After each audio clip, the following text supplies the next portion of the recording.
Magandang araw mga kaibigan. Bigyan natin ng reaction opinion itong pahayag ni Mayor Benji Magalong. Interview sa kanya ni Karen Davila kung saan isiniwalat niya na ang mga kongresista di umano na napangakuan ng 20 million pesos para bumoto pabor sa impeachment ni BP Sara ay nagkaunsihan. Hindi pa daw natutupad yung pangako. So, ito, update lang muna tayo sa fund drive natin sa Brave 18 Marines.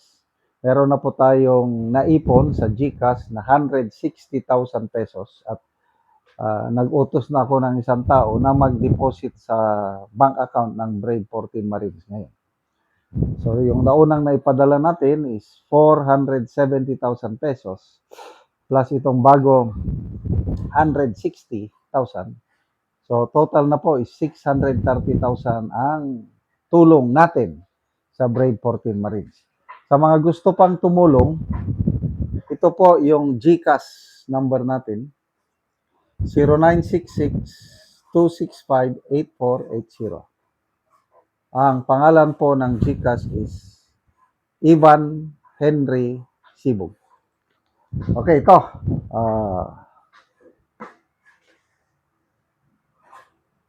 Prangka, si Mayor Magalong. Kasi nagsasalita siya tungkol sa mga budget insertion na naman ng mga House prosecutors. Yung sinisira ng mga kongresista si Mayor Magalong dahil nagsasalita siya ng totoo. Pati si Auntie Claire Castro, ganon din. Pakinggan natin ang interview. Happened to your relationship with the palace? I mean, at one point you were appointed, right? You were actually appointed to actually help investigate the corruption with flood control and other issues. And then, of course, at some point you left. The relationship doesn't look too good at this point, no? I mean, Claire Castro also reacted to allegations you made about House impeachment prosecutors having budget insertions. So, frankly speaking, totoo naman. Yeah. So, bakit pa nag-respond? Alam mo yun, ba't ka pa sinagot on this? Alam naman ang lahat na talagang may budget insertions ang ilan sa impeachment prosecutor. So, why did it come to this? Well, alam mo, nalulungkot niya ako na some people are trying to drive a wedge between me and the president. Very genuine yung galit. Nung nag-inspect kami sa Canon, ako naman yung training ko sa FBI Academy, isa yan yung body language statement analysis. I saw how genuine he was when he was really so mad about yung rock netting project. Pero pagdating dyan sa investigation ng mga anomalies, I need to come up with a comment. Alam nga naman, banggitin ko na, hindi, maganda ang takbo ng investigation. When in fact, alam naman natin na hindi. So sana, yung mga tao nagdadrive ng wedge dyan, gumagawa ng mga istorya, please, huwag naman nung kayo manira at huwag nyo rin sirain yung relasyon namin ng ating presidente na maayos naman, napakabay niya sa akin every time na we see each other sa ibang mga event. Wala naman siya, very genuine siya, nakikipagkamay sa akin. Wala naman ako nakikitang kaplastikan sa kanya. Kaya natagtataka lang ako, bakit puro na lang paninira ang ginagawa nila. So, I hope na sana ang pag-die down na ito, tungkol naman to sa comment ko sa impeachment. Totoo naman yan, I'm just echoing again the sentiment of many mayors. At itong nabalitaan ko pa about this impeachment, that they were promised 20 million, patas 10 million pa lang na ipapadala nila na ibibigay.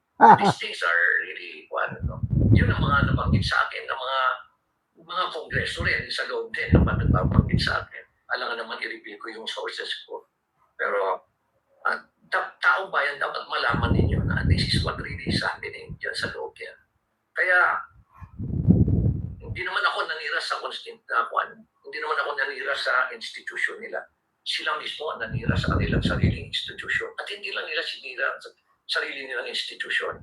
Sinira pa nila yung buong bayan. And look what is happening. Dahil sa nangyari massive corruption, look at our GDP, look at our national debt, look at our FDI, look at our inflation.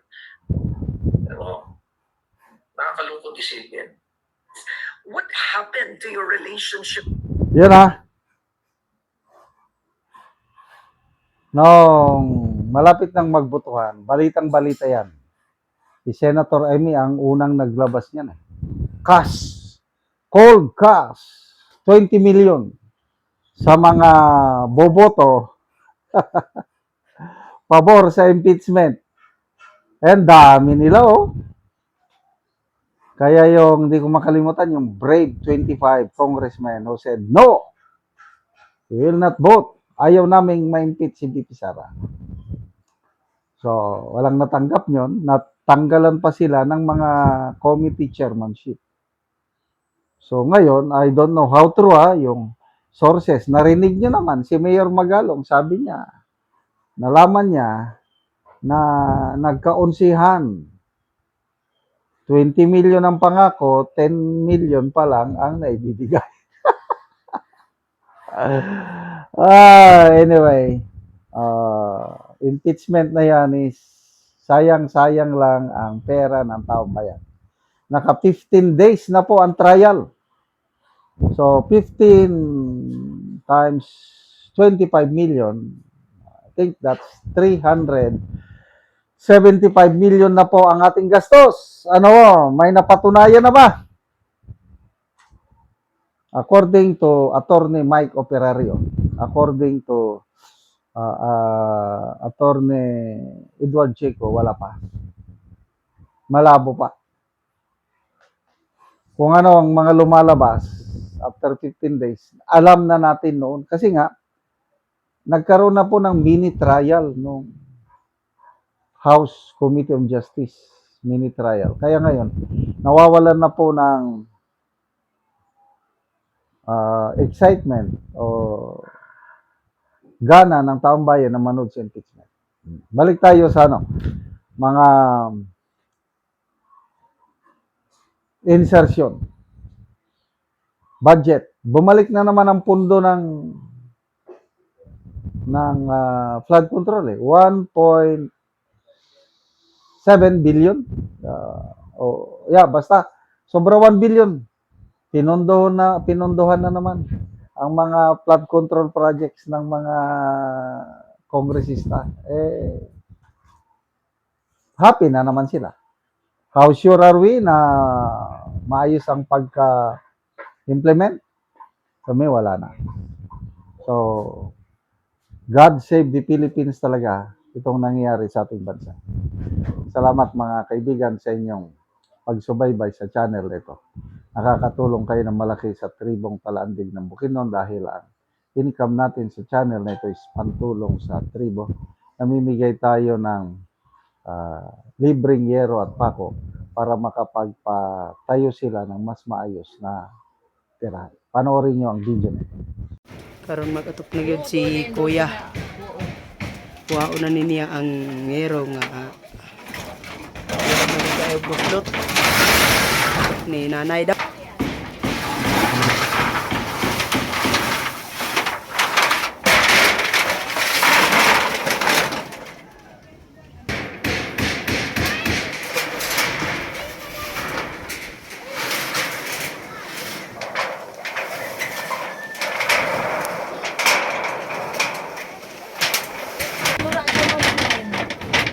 Isok-sok ba?